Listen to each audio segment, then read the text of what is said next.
The hall smelled of fear, perfume, and blood. One by one, the Omegas were paraded out, trembling, blushing, scenting the air like prey before predators.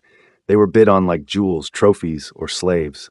And at the very end of the line knelt Elior. He was small, too small for an Omega. Barefoot, pale as the moon, his silver-white hair fell across his eyes. The metal collar around his neck gleamed faintly under the light. His hands trembled as he tried to stay upright. The auctioneer, a portly man with greedy eyes, sighed as he looked down at him. Lot number 27, he announced flatly. Elior Vance, rejected Omega, 18 years of age. Whispers rippled through the crowd. A rejected one? The mark's been torn off. Look at the scar on his neck. Poor thing. No alpha would want that. Useless. Once an Omega's bond mark is ripped, their scent turns sour. Elior's lips trembled. He kept his head bowed, staring at the marble floor. His throat still burned where his last master had clawed away the mark, the only proof of belonging he'd ever had. He could still hear that cruel voice echoing from memory. You're worthless. You ruined your scent, Elior. No one will ever want you now. He tried not to cry. Omegas weren't supposed to cry in front of buyers. Tears made them look weak. And weak things got punished. The auctioneer cleared his throat. Opening bid, 1 silver mark. No one spoke. The silence was heavy. Even the murmuring nobles turned away, disinterested. Elior felt the world blur. His knees ached, his heart clenched painfully. Was this it? Would he be sent back to the pens, starved and beaten until another auction? He swallowed hard and whispered, voice shaking, "Please, someone." The whip cracked beside him. "Silence," the guard barked. Elior flinched, bowing lower. The auctioneer forced a smile. "No bidders? Very well. We'll move on to 500 gold." The words rolled through the air like thunder. Everyone turned. Up on the balcony, cloaked in black velvet, stood a tall figure. His aura was sharp and cold, the kind that made even the guards step back. Crimson eyes glowed under the hood. A gold crest glinted at his shoulder, the royal seal of Valerian. A murmur broke through the crowd. The Alpha King, His Majesty Lucian Ardent Valerius. Why would the king be here? The auctioneer nearly dropped his ledger. Your Majesty, you wish to bid on this one? Lucian's gaze never left Elior. His expression was unreadable, calm, yet burning. Did I stutter? He said, voice low and commanding. 500 gold, deliver him to the palace. The hall erupted in whispers. Elior's breath caught in his throat. The king bought me? His wrists trembled in their chains. He dared to lift his eyes for the first time. The king's gaze met his. Those eyes, deep crimson, ancient and lonely, pierced right through him. For a moment, the world stilled. The noise faded, and Elior swore he saw something in those eyes. Not desire, not cruelty, but grief. Then the royal guard stepped forward. The king's order, one barked. Release the boy. The chains fell from Elior's wrists. He was led away from the auction hall, barefoot, shaking, heart racing so fast it hurt. He didn't know if he should be terrified or grateful. All he knew was that for the first time in years, someone had wanted him. Even if that someone was the cold, ruthless Alpha King of Valerian. The carriage wheels rolled softly over cobblestones, carrying Elior through the misty night. He sat in silence, wrists bandaged from the chains that had dug into them at the auction. His body swayed with every turn of the carriage. Through the small window, he caught glimpses of towering walls and torchlight flickering against black stone. The palace loomed ahead, vast, cold, and silent. The moonlight kissed its spires, making them glint like blades. When the carriage halted, a soldier opened the door. His Majesty awaits inside, the guard said, tone flat. Elior stepped out hesitantly, barefoot on the marble steps. The air smelled faintly of steel, pine, and something warm, an alpha's scent, restrained but powerful. His chest tightened. 2 massive doors swung open. He was led into a great hall lined with white marble pillars and tapestries depicting ancient battles. The only sound was the echo of his own heartbeat. And there, at the end of the long corridor, stood King Lucian. He was taller than Elior remembered. The light from the chandeliers caught on his black hair, turning it dark wine red at the edges. A long cloak draped across his shoulders, and a golden crest rested on his chest plate. Elior bowed quickly, dropping to his knees. High Majesty, his voice came out trembling. You summoned me. Lucian's voice was calm, deep, commanding but not cruel. Rise. Elior lifted his head timidly. Those crimson eyes were fixed on him, unreadable, the same eyes that had silenced a room of nobles hours ago. For a moment, neither spoke. Lucian finally turned slightly toward one of his attendants. Prepare a room in the east wing. He will stay there under my protection. The attendant blinked. Under your majesty's protection? But, Lucian's tone sharpened. Did I ask for questions? No, your majesty. Elior's fingers twisted nervously in the hem of his shirt. Protection? Why would an Alpha King protect a defective Omega? He whispered, Your Majesty, I don't understand. Why did you buy me? Lucian's gaze softened just slightly. So slightly it could have been imagined. Because you look like someone I once loved. Elior froze. His heart tripped over itself. Someone he once loved.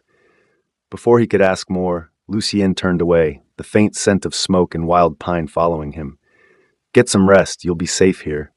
And then he was gone, leaving Elior standing in the middle of the grand hall, surrounded by silence and confusion. That night, the palace attendants bathed him, dressed him in soft linen, and left him in a quiet chamber overlooking the gardens.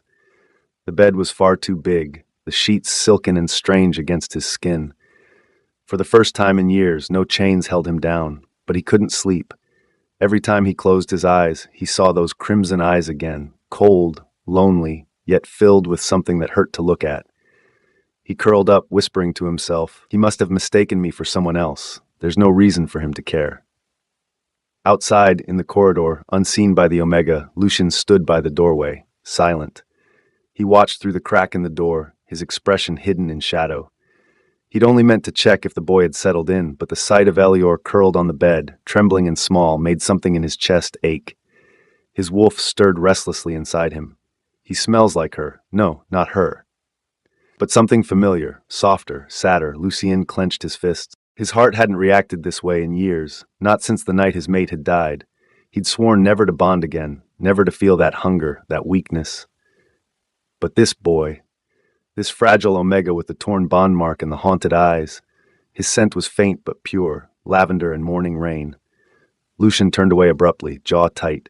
Foolish heart, he muttered.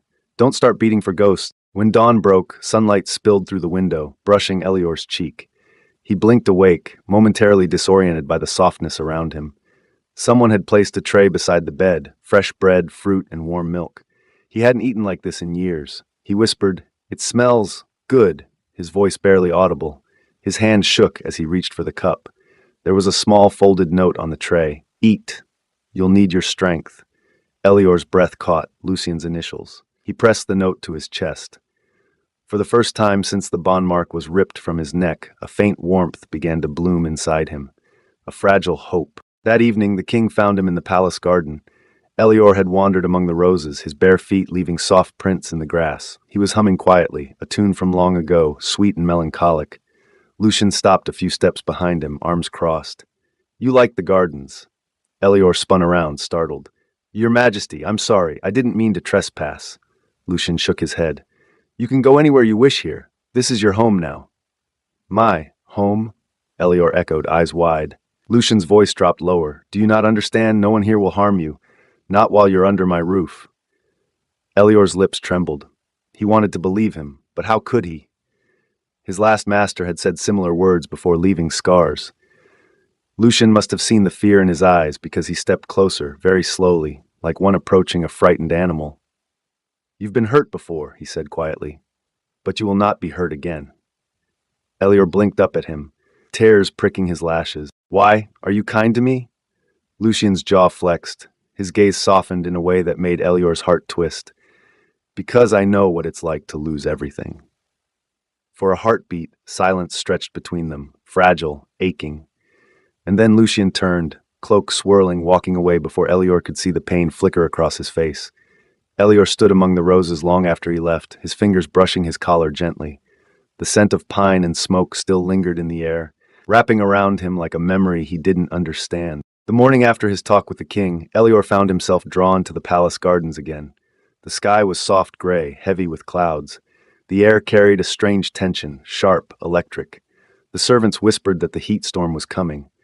In Ilarion, heat storms were rare.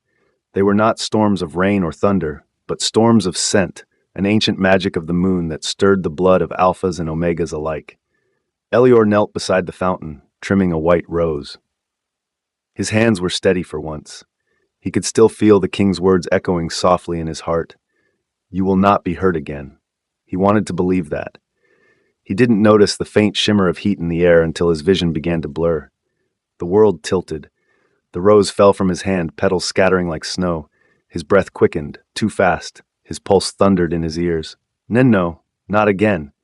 A familiar, terrifying warmth spread through him, the onset of a sudden heat. It was too soon. He'd had no heat in months, his body too damaged to react properly since his bond mark had been torn. Why now? The air rippled. The heat storm had begun. In the royal study, Lucian stood over maps and reports. The scent hit him first, faint but intoxicating. Sweet lavender and honeydew rain, his wolf's head snapped up instantly.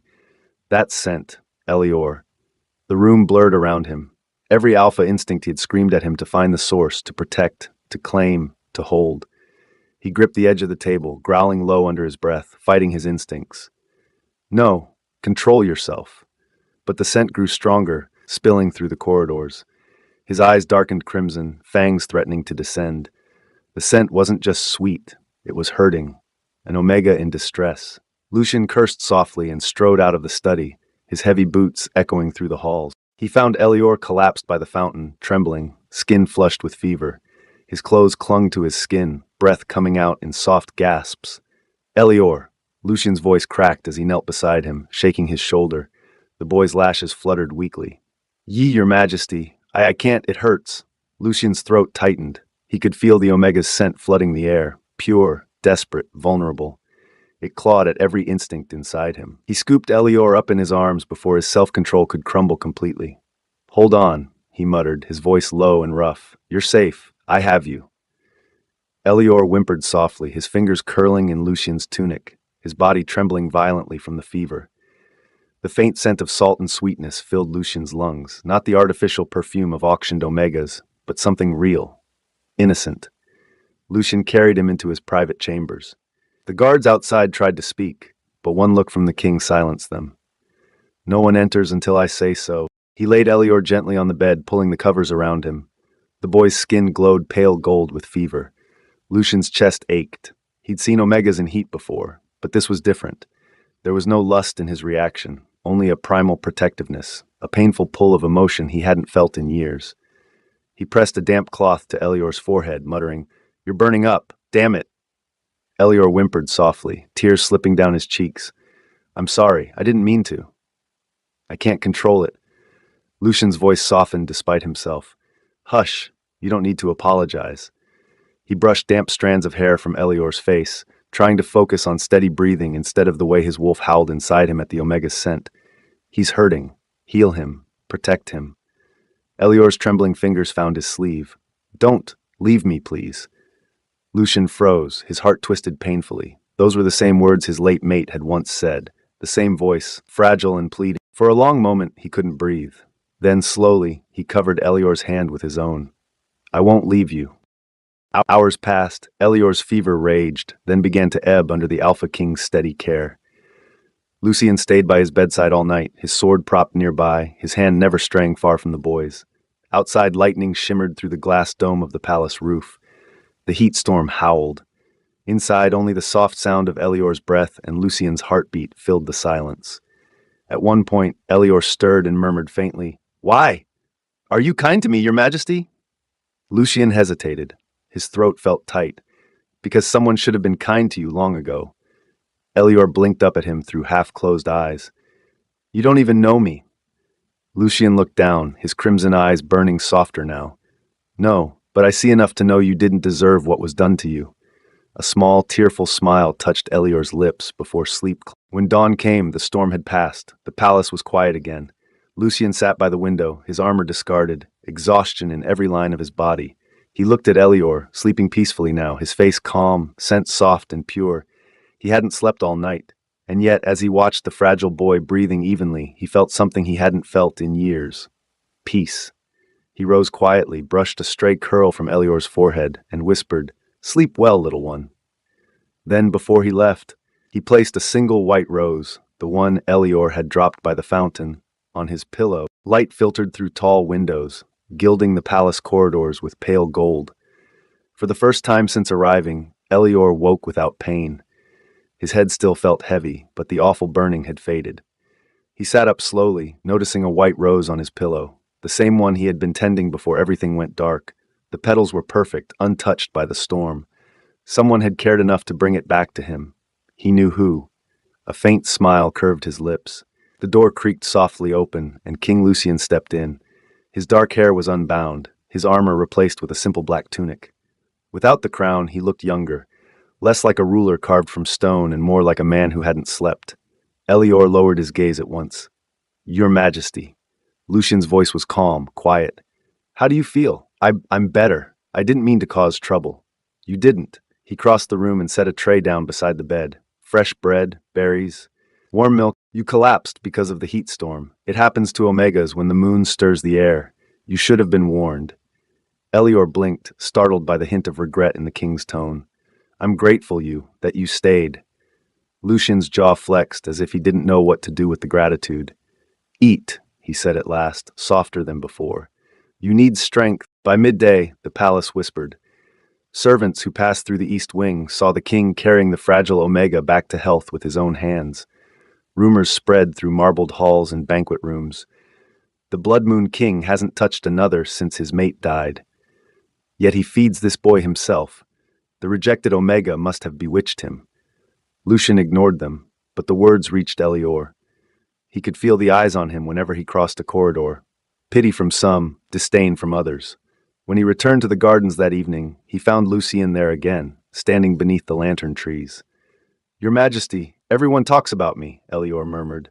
"Maybe I shouldn't be seen near you. I don't want to shame you." Lucian turned to face him, crimson eyes bright beneath the twilight. "You think their words matter to me?" His voice was low, certain. "Let them talk. A king's worth isn't decided by whispers." Elior stared at him, lips parted. "Why do you keep defending me? I'm nothing." Lucian's expression darkened, not with anger, but something like hurt. He took a step closer, close enough that Elior could feel the faint heat from his body. "Don't ever call yourself nothing," he said. "You breathe, you feel, you survive after being broken. That's more strength than most warriors possess." The words struck something deep within Elior. For a moment he forgot to breathe. His throat tightened, and a tear slipped before he could stop it. Lucian hesitated, then lifted a gloved hand and brushed the tear away with the back of his finger, carefully, as if touching glass. "No one will speak to you that way again," he said quietly. "Not while I live." The following night was the royal banquet, a formal event Lucian couldn't avoid. He ordered Elior to sit near him at the long table, though the boy looked uncomfortable in the silver-blue robes the maids had chosen. Laughter filled the hall. Goblets clinked. And then one noble, Lord Vareth, proud and cruel, leaned forward with a smirk. "Your Majesty," he drawled, "is it true you've taken in the rejected Omega from the auction? Brave of you to keep a broken creature at your side." A ripple of amusement passed through the guests. Elior froze, fingers tightening around his cup. Lucian's chair scraped softly against the floor as he stood. The hall fell silent. "Say that again," he said, voice dangerously calm. The lord paled. I meant no." Lucian's eyes glowed faintly red beneath the torchlight. "You will apologize, now." The noble stumbled to his feet, bowing low. "Forgive me, Your Majesty. Forgive me." Elior's breath shook. He glanced up, and Lucian met his gaze, steady, protective, unashamed. "Sit," Lucian said when the man backed away, "and remember that every word you speak carries weight." The banquet continued in silence after that. When it ended, and the king escorted Elior out through the moonlit corridor, the boy whispered, "You shouldn't have done that for me." Lucian looked down at him. "I didn't do it for you," he said, though the faint smile in his eyes betrayed him. "I did it because I hate injustice." But when Elior turned his face away to hide his blush, Lucian's hand briefly brushed his shoulder, a fleeting touch, a silent promise. That night, sleep came easily for the king. For the first time in years, he dreamed not of blood or fire, but of moonlight and the faint scent of lavender.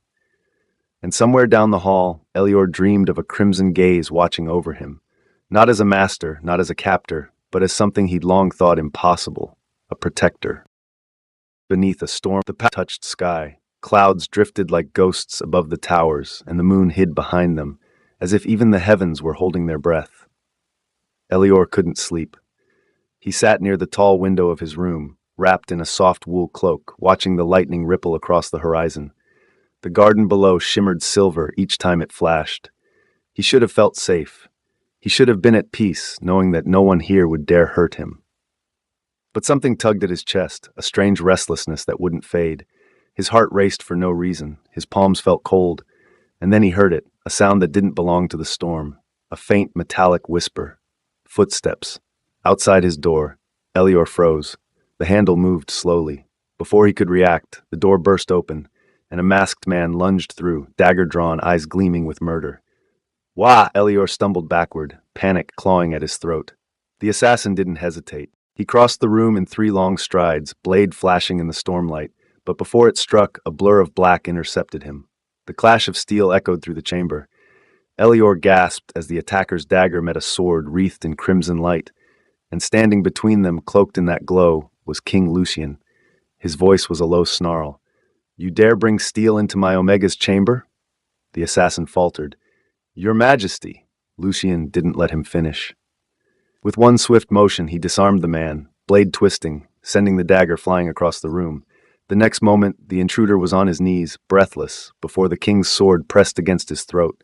Elior's knees gave way, and he sank to the floor, trembling. His body shook with leftover terror, his breath coming in short, uneven bursts. Lucian didn't kill the man. Not yet. He turned sharply, eyes scanning Elior for injuries. "Did he hurt you?" His voice, rough, fierce, carried something deeper than anger. Elior shook his head, barely able to speak. "And no, but behind you!"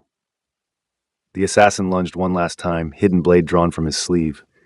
Lucian moved to strike, but the knife caught his arm, a shallow slash just enough to spill blood. He hissed in pain, spun, and with one precise strike ended the fight. The man fell still. For a long heartbeat, only rain and thunder filled the silence. Elior stumbled forward. "You're bleeding." "It's nothing," Lucian said, but his voice wavered slightly. "A scratch." "It's not." Elior tore a strip from his cloak, pressing it against the wound, hands trembling. He could smell it now, Lucian's blood, sharp and wild like iron and heat. His heart pounded harder. Lucian looked down at him, eyes softening despite the pain. "You're shaking. You almost died," Elior whispered, voice breaking. "Because of me." Lucian caught his hand, large, calloused, steady. "I swore no harm would come to you while I breathe," he said quietly, "and I keep my vows." The storm roared louder, lightning washing the world in silver. As he spoke, something ancient stirred, a pulse in the air that neither of them understood. Elior felt warmth bloom at his wrist, a faint golden shimmer beneath his skin. Lucian's eyes widened, his own wrist glowed faintly in response, the same pattern mirrored there. "The bond mark," Lucian whispered. "Impossible." Elior blinked, dazed. "Bond mark?" Lucian's gaze locked with his, a mix of awe and disbelief. When an Alpha and Omega's hearts align during blood or peril, the bond mark awakens. It's fate's seal. The glow faded slowly, leaving only warmth and the echo of their racing hearts. Elior's breath caught. "But I'm not your mate." Lucian's lips curved into a faint, almost sorrowful smile. "No," he murmured. "Not yet." The rain outside softened to a hush. The wind carried the scent of roses from the garden below. Lucian sheathed his sword and glanced at the ruined room. "You're not sleeping here again tonight. The guards failed you." Elior's eyes widened. "Then where?" Lucian turned, crimson gaze steady.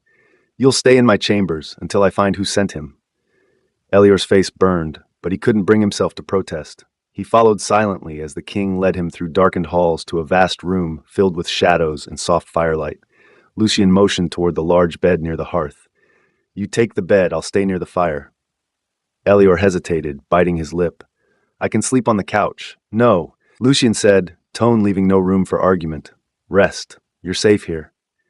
The boy lay down slowly, heart hammering, the bond mark on his wrist still warm, pulsing faintly like a hidden heartbeat. Lucian sat near the fire, one hand on his injured arm, watching the flames dance. Hours passed, but sleep didn't come for either of them. At some point, Elior turned his head and found the king's eyes already on him, soft, unreadable. For the first time, he didn't look away. "Why do you always protect me?" Elior whispered. "Because you remind me what I was before I became a king," Lucian answered quietly. "Before the throne, before blood." Elior's eyes stung. "And what were you then?" Lucian's voice broke, almost tender. "A man capable of love." Outside, the storm ended. Inside, 2 hearts beat in unison, bound by something older than destiny itself. Morning broke over the palace with a hush of pale light. Rain still clung to the garden leaves, glittering like tears, and the air smelled of wet stone and roses. When Elior opened his eyes, he found himself still in the king's chambers. The fire had burned down to embers, casting faint warmth across the room. Lucian sat slouched in a nearby chair, still in his black shirt, his injured arm bandaged, sleeping for once. Elior didn't move at first. He just watched him. Without the armor, the crown, or the weight of power, Lucian looked almost human. His lashes rested against his cheek, his mouth relaxed from its usual stern line. He was still beautiful, painfully so. Elior rose quietly, careful not to wake him, and placed another log into the fire. The small crackle of flames stirred the silence.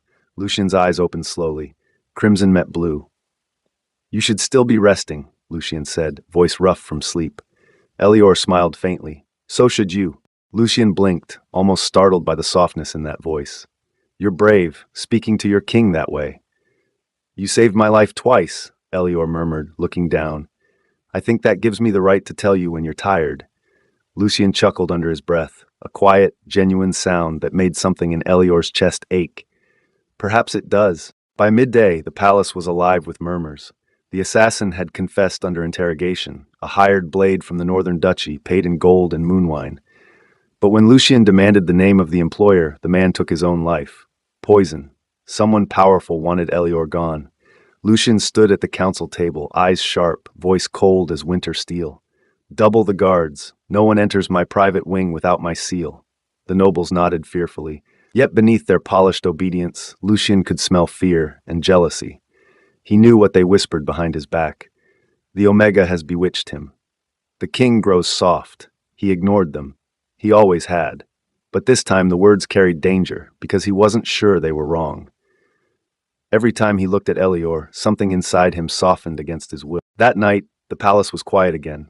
Elior stood alone on the balcony outside the king's room, watching the moon rise. It was full and silver, bathing the gardens below in pale light.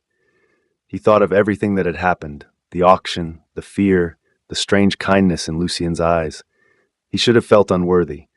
Yet instead he felt something else blooming inside him, something frightening, something tender. The balcony doors opened. Lucian stepped out, dressed in a long dark robe, his hair loose, eyes glowing faintly in the moonlight. "You shouldn't be out in the cold," he said quietly. Elior turned. "I couldn't sleep." Lucian moved beside him, resting his hands on the stone railing. "Neither can I." For a long moment, neither spoke. The air between them pulsed, full of unsaid things. Finally, Elior broke the silence. "You said the mark means our hearts aligned. But why me, your majesty? You could have anyone. Any Omega of noble blood." Lucian's gaze shifted toward the moon. "Do you think the heart asks permission before it chooses?" His voice was quiet, but it carried a weight that made Elior's breath catch. "I've met nobles, warriors, scholars," Lucian continued, "but none of them ever looked at me the way you do, as if I were not a king, but a man." Elior's throat tightened. "Because you are," he whispered. "You bleed, you laugh, you protect those you care for. That's what makes you human, not your crown." Lucian turned then, and the full moon caught his face. There was something raw in his expression, the look of a man standing at the edge of something dangerous and beautiful. "Elior," he said softly, "do you know what happens when an alpha begins to feel the bond?" Elior shook his head, heart pounding. "It becomes unbearable," Lucian murmured. "Every scent, every sound, every heartbeat of the Omega draws him closer. It's not desire alone, it's instinct, tethered to soul." Elior took a small step back, breath trembling. "Then you should stay away from me." Lucian's lips curved faintly, half sad, half tender. "You think I haven't tried?" The words hit like a spark. The wind caught Elior's hair, brushing it across his face. Lucian reached out slowly, fingers brushing a strand aside. His touch lingered, gentle, hesitant, reverent. "Tell me to stop," he whispered. Elior didn't. He couldn't. Instead, he closed his eyes and leaned, just barely, into the warmth of that hand. Lucian's breath hitched. For a heartbeat, time stopped. The world shrank to the sound of the wind, the scent of moonlit roses, and the faint thrum of two hearts beating in sync. When Lucian spoke again, his voice was barely audible. "You're trembling." "Because I don't understand what's happening to me," Elior whispered. "Every time you're near, I can't breathe, but I don't want you to leave." Lucian's eyes softened, full of unspoken emotion. "Then perhaps we are both cursed by the same feeling." For the first time since his coronation, the Blood Moon King looked vulnerable, as if he were the one standing before judgment. He let his hand fall away, stepping back with quiet restraint. "You should rest, Elior. The bond grows stronger each time we give it voice. Elior looked up, the moonlight reflecting in his eyes. And if it grows too strong? Lucian smiled faintly, turning toward the door. Then fate will decide what neither of us can. As he left, Elior pressed his wrist to his chest, feeling the faint pulse of the glowing bond mark beneath his skin. Warmth spread through him like fire and moonlight intertwined. He whispered to the empty air, "Why does my heart ache when you walk away?" That night, neither of them slept. One stared at the ceiling, haunted by a tenderness he could no longer deny. The other lay beneath moonlight, fingers tracing the bond that tied his heart to a king. Every year when the twin moons crossed paths in the sky, the kingdom of Valeris held a grand festival, a night of firelight, music, and oaths under the stars. For centuries, it was the night when Alphas renewed their vows of protection, and Omegas offered blessings of peace. But this year, everything felt different. This year, all eyes would be on the king and the mysterious Omega he'd rescued from the auction. The palace glowed with lanterns and moon petals. Hundreds of guests filled the marble courtyard, their jewels catching the light like fallen stars. At the far end stood the royal dais, where King Lucian sat, clad in deep black and silver, the crown of moonstone resting upon his head. Beside him stood Elior. He wore a soft robe of silken white, the fabric kissed with threads of pale blue that shimmered whenever he moved. The court gasped when he appeared, not because of his beauty alone, but because of how the king's gaze followed him. Lucian's eyes softened each time he looked at him, the edges of his usual coldness melting into something tender and forbidden. The music began. Couples drifted to the floor, swirling beneath the moonlight. Lucian turned to Elior, offering his hand. "Will you dance with me?" Elior hesitated.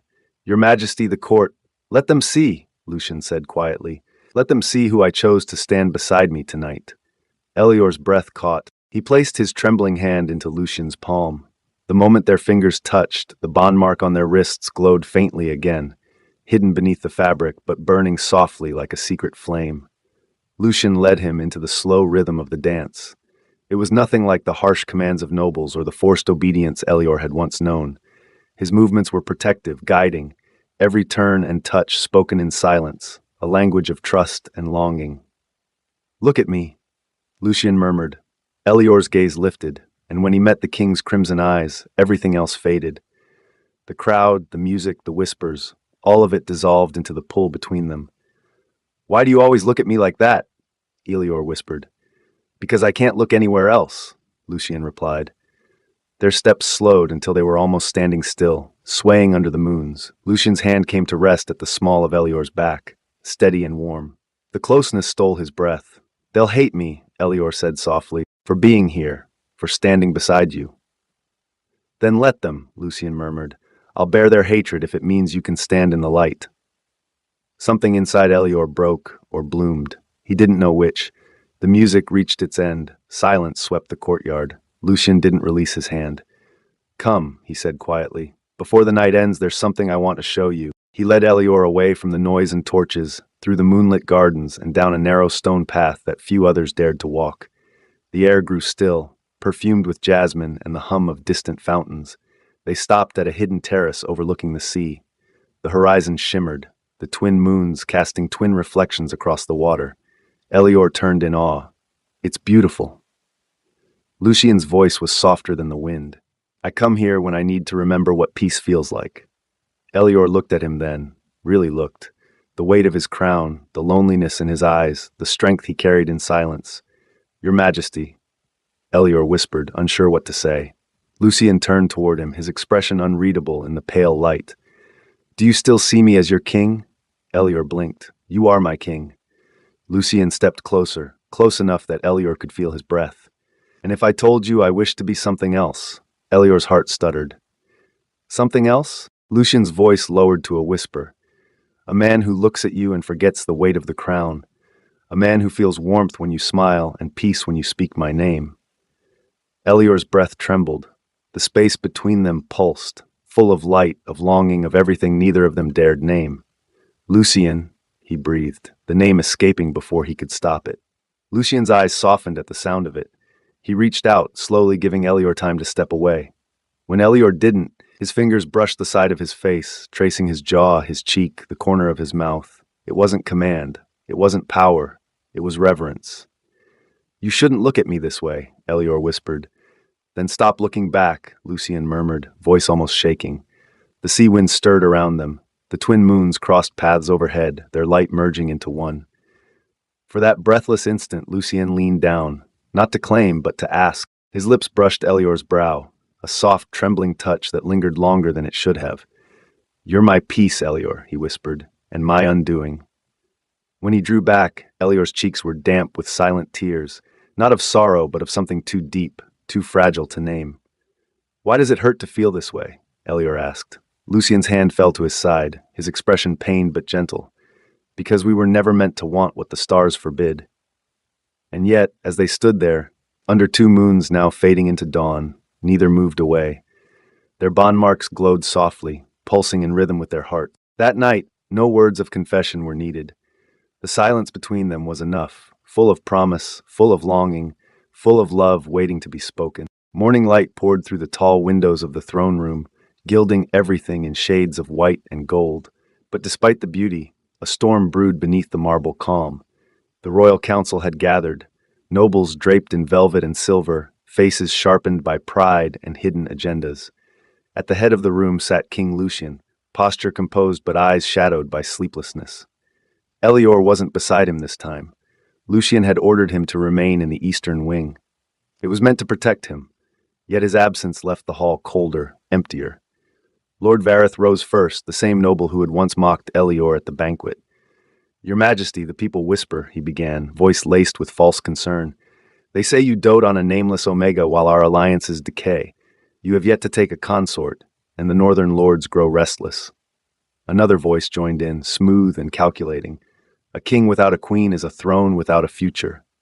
Lucian's eyes narrowed. "When I choose, I will." "With respect," Vareth said, "the Festival of Moons was not the time to parade your ward before the kingdom. It sent the wrong message." The hall murmured agreement. Lucian's fingers tightened around the armrest of his throne. His voice, when it came, was dangerously calm. "You speak of messages while questioning your king before his court. Perhaps you should remember which of us carries the crown." The noble paled, but others still whispered. The word Omega drifted through the air like venom. Lucian dismissed the council soon after, his patience worn thin.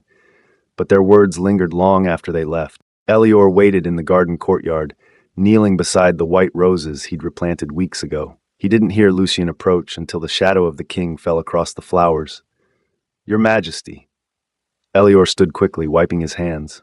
"Is something wrong?" Lucian didn't answer at first. He just looked at him, the sunlight catching in his crimson eyes, softening the edges of his anger. "They question me," he said quietly. "They question us." Elior lowered his gaze. "I never meant to cause you trouble." "You didn't," Lucian said. "They would have found a reason either way. You simply gave them a mirror, a truth they cannot bear to see." Elior frowned faintly. "What truth?" Lucian stepped closer, his voice dropping. "That a king can love without permission." Elior's breath caught. He looked up, and the expression on Lucian's face was unlike anything he'd seen before. Gone was the cold restraint. What remained was raw, unguarded emotion. "Lucian," Elior whispered, "I've fought wars, ruled armies, commanded fear," Lucian murmured, closing the distance between them. "But I can't command my heart to stop when it looks at you." Elior's pulse raced. "You shouldn't say things like that." "Why not?" "Because I'll start to believe them," he whispered. Lucian's lips curved faintly, and for the first time he didn't hide what he felt. He reached out and brushed his thumb across Elior's wrist, tracing the faint glow of the bond mark beneath the skin.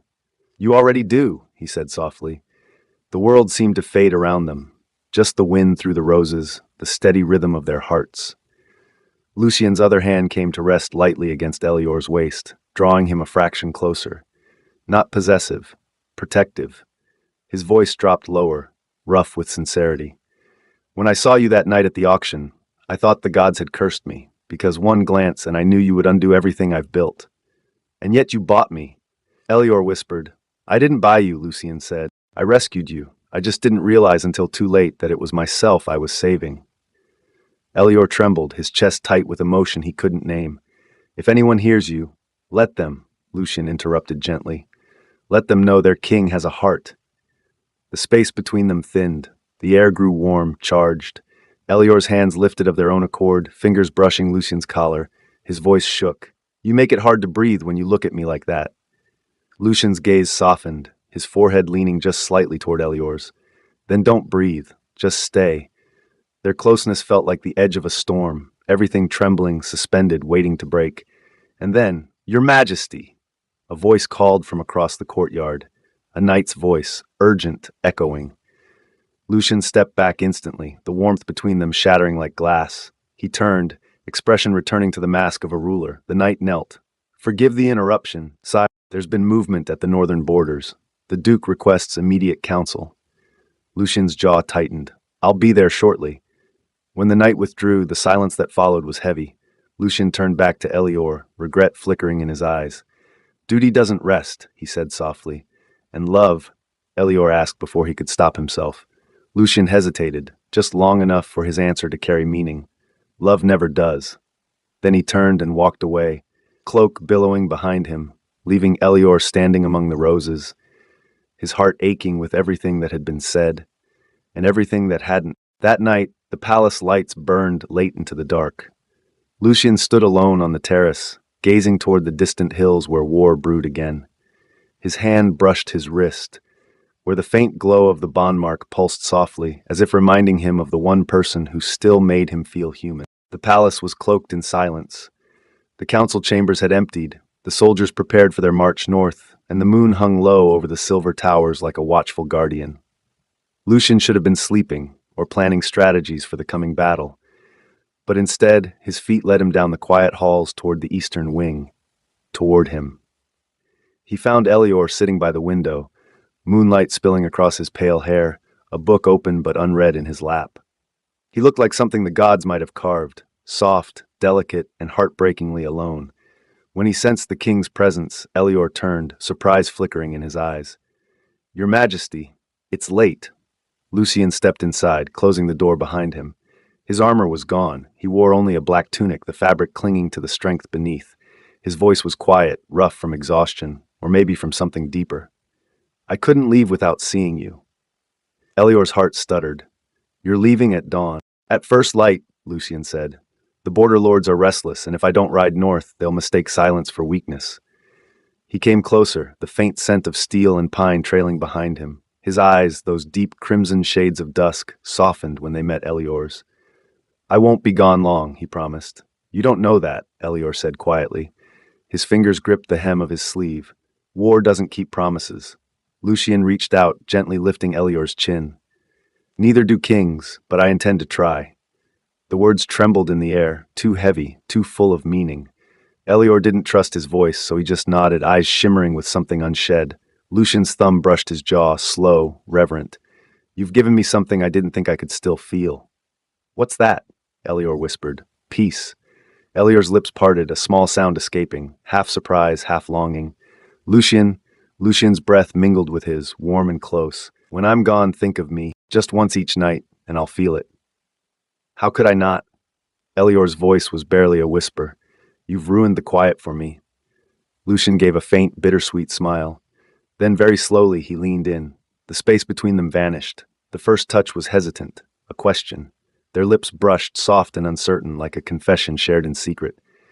But then Lucian's hand slid to the back of Elior's neck, and Elior's breath shivered against his mouth, and the kiss deepened into something that felt inevitable. It wasn't rushed. It wasn't about hunger or claim. It was about the quiet ache of finally. Elior's hands fisted in Lucian's tunic, drawing him closer until their bodies aligned, the warmth of the king's chest steady against his trembling form. Lucian tilted his head, deepening the kiss, slow, searching, a promise wrapped in fire and tenderness. When they parted, both were breathing unevenly. Lucian's forehead rested against Elior's, his voice barely audible. Tell me to stop, he whispered, and I will. Elior closed his eyes, his heart pounding. Don't. That single word undid the last of Lucian's restraint. He pulled Elior into his arms, holding him tightly, not as a ruler claiming a subject, but as a man clinging to the one thing that made him feel alive. The world outside the room ceased to exist. There was only the soft sound of their breathing, the thrum of blood beneath skin, and the faint pulse of the moonlight through the window.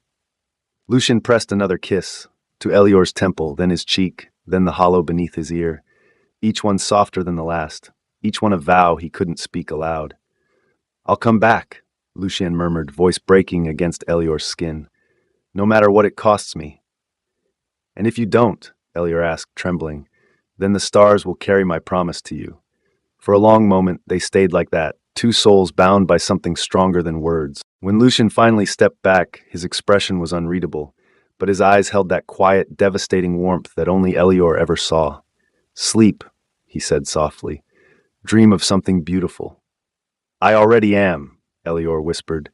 Lucien hesitated at the door, the weight of parting pressing heavy against his chest.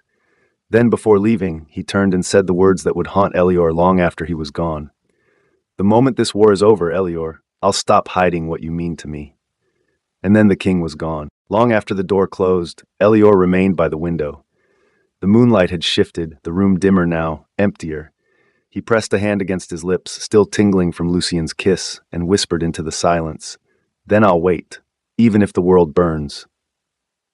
Outside, somewhere beyond the palace walls, a wolf howled in the distance, low and mournful, and the moon, ever faithful, shone down upon the kingdom that slept unaware of the promise that had just been made within its heart. The war had ended. 3 moons had passed since Lucien rode north with his armies, and the kingdom now whispered tales of his victory, and of the night he returned to the palace covered in blood and dust, yet alive. But for Elior, those 3 moons had been endless. Every sunrise had been a prayer. Every night, a heartbeat of waiting. Now, standing at the top of the grand staircase, he watched as the palace gates swung open and the soldiers entered, weary, triumphant, and alive. And among them, him. Lucien dismounted his black stallion, his armor dented, his crimson cloak torn, his hair unbound by war and wind. When his eyes met Elior's across the courtyard, the noise of the world faded to nothing. He didn't bow, he didn't speak. He simply moved, striding through the crowd, ignoring every salute and cheer, until he stood before the boy who had haunted his every thought. Elior's lips trembled. "You came back." Lucien's answer was wordless. He lifted a hand and cupped Elior's face, rough palms against soft skin, and leaned his forehead against his. The simple contact nearly undid them both. "I told you I would," Lucien said, his voice low and raw. "Even death wouldn't have stopped me." Elior smiled through his tears. "You look tired." "Not anymore." That night, the palace celebrated. But far from the noise, the king sought only peace. The east tower was quiet again, its candles dimmed, the moon hanging low beyond the windows. Lucien sat on the edge of Elior's bed, his armor gone, his sword resting against the wall. He looked nothing like a king, only a man who had fought too long and found the one thing worth coming home for. Elior stood before him, his robe loose, hair spilling over his shoulders. The air between them pulsed with something unspoken, relief, longing, the ache of all they hadn't said. "You shouldn't be here," Elior whispered, though his voice betrayed him. "You need rest." Lucien looked up at him. "Rest is all I've wanted, but not without you." He reached out, fingers brushing the hem of Elior's sleeve. The simple touch made Elior shiver, not with fear, but recognition, the kind that happens when 2 halves finally meet again. "Do you still feel it?" Lucien murmured. "That pull between us?" Elior nodded. "Every night." Lucien stood, closing the distance between them. "Then let it guide us." Their lips met, slow, certain. It wasn't the desperate kiss of parting. It was the tender, trembling kind born of reunion. Every heartbeat spoke what words couldn't. I waited. I feared. I hoped. Lucien's hands cradled Elior's face as though afraid he might vanish. Elior's fingers tangled in his hair, drawing him closer until there was no space left to breathe. They broke apart only when their lungs demanded it, foreheads resting together, breaths mingling. "I love you," Elior whispered, the words falling out like a confession, fragile but true. "I tried not to, but I couldn't stop." Lucien's eyes softened, molten red under moonlight. "Then don't ever stop." His hands traced Elior's jaw, his shoulders memorizing every line as if he feared forgetting. "Tonight," he said quietly, "there is no king and no Omega. Only us." Elior's answer was a nod, small, trembling, certain. Lucien drew him close, pressing a kiss to his brow. The candles flickered, the room dimmed, and the world outside fell away as 2 souls finally found their home in each other. There were no words after that. Only the soft rhythm of breathing, the brush of hands, the unspoken vows sealed in the dark, not out of desire alone, but out of love, trust, and the quiet miracle of finally being seen. As the moon climbed higher, its silver light spilled over them, wrapping them in its glow. And when dawn came, it found them still entwined, asleep, peaceful, their bond glowing faintly on their wrists like the mark of destiny fulfilled. When Lucien woke, Elior was still in his arms. He brushed a kiss across his hair and whispered more to himself than to anyone, "You were never the rejected one. You were the one I was meant to find." And in that quiet hour before sunrise, the kingdom's most feared alpha smiled, because for the first time in his life, he had something worth protecting not with power, but with love. Dawn came softly over the kingdom of Asterion. The palace, still draped in banners of silver and crimson, was alive with celebration. The war was over, the cursed king had returned, and the rejected Omega, who once stood trembling on an auction stage, now walked at the king's side, no longer a possession, but a beloved. Yet peace was fragile. A shadow still lingered in the court. Queen Regent Seraphine, the king's stepmother, whose ambition had outlived even her husband's reign. She had tolerated Elior's presence only because Lucien's wrath made her cautious. But when whispers spread that the king intended to crown the boy as his consort, her mask cracked, and so she plotted, a poison in the chalice of celebration. The night of the coronation banquet arrived. Lucien stood tall in his black and gold uniform, the royal crest gleaming against his chest. Elior stood beside him, dressed in moonlight silk, his bond mark glowing faintly beneath the fabric, the mark that linked his heart to the king's. As the nobles raised their goblets in salute, Lucien caught Elior's hand beneath the table and gave it a subtle squeeze. "Are you afraid?" he whispered. Elior smiled faintly.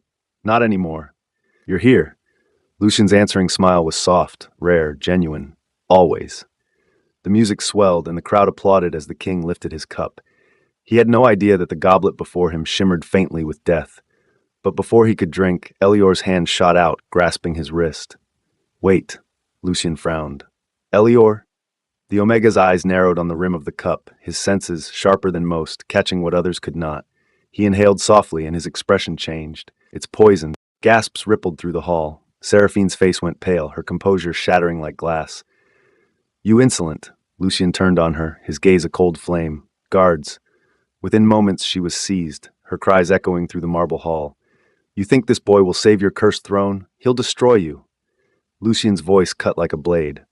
"No, Seraphine, he already saved it." And as she was dragged away, silence fell, broken only by the king's next words. "Let it be known," he said, voice carrying through the hall, "that the Omega who was once sold and shamed before this court has saved your king, your crown, and your kingdom." He turned, taking Elior's hand and raising it for all to see. "And from this day forth, he will stand beside me, not as a servant, but as my chosen consort, the moon blessed of Asterion." The nobles bowed, some in awe, some in fear, but none dared to speak against the king, not when the crimson glow of his eyes promised ruin to anyone who tried. Elior, trembling, whispered, "Lucien, what will they say?" Lucien looked down at him, the faintest smile touching his lips. "They will say their king finally found his heart." Months passed. The palace that once whispered cruelty now bloomed with laughter. The gardens flourished again, roses blooming in every color under Elior's care. Lucien ruled with a steady hand and a quiet strength that came not from anger anymore, but from peace. And every night, when the moon rose above the towers, he and Elior would walk through the silver courtyards, hand in hand. No guards, no masks, no crown between them. "Do you remember the auction?" Elior asked one night, his head resting against Lucien's shoulder. "I thought no one would ever want me." Lucien's thumb brushed along his wrist where the bond mark glowed. "Then the gods were merciful, because they saved you for me." Elior smiled, eyes soft with love. "You found me when no one else looked." Lucien pressed a kiss to his hair. "No," he said quietly. "You found me when I didn't even know I was lost." Years later, the bards would tell their story differently, as legends often do. They would speak of the Blood Moon King who broke his own chains, and the Omega who turned the cursed throne into a kingdom of light. But those who had seen them together knew the truth, that love, not power, had rewritten fate. And on quiet nights, when the moon shone just right, some swore they could still see them, walking through the rose gardens, hand in hand, the king and his beloved, bound by the bond mark that never faded. In the palace garden years later, a small child with silver hair chased a firefly between the rose bushes. "Papa, look, it's glowing!" Elior laughed softly, scooping the boy into his arms. Careful, little star, don't scare it. Lucien appeared behind them, older now, calmer, his crimson eyes still filled with that same quiet warmth. He wrapped an arm around Elior's waist and leaned down to kiss his temple. He has your curiosity, Lucien murmured, and your stubbornness, Elior teased. Lucien smiled. Then the kingdom is doomed.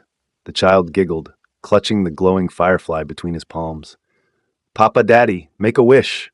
Lucien exchanged a look with Elior, one filled with memories of storms, blood, moonlight, and the love that had survived them all. They both whispered the same words at once. May he grow in a world where no one is ever unwanted. The firefly lifted into the air, its light joining the stars above, and beneath that silver sky, surrounded by roses that never stopped blooming, the Alpha King and his once rejected Omega smiled, their love eternal, their bond unbroken, their story complete. The end. Hey everyone, thanks for watching. Kindly comment below. If you loved it, don't forget to like, subscribe, and hit that bell icon for more amazing content. Drop a comment with your favorite moment, and I'll see you in the next one.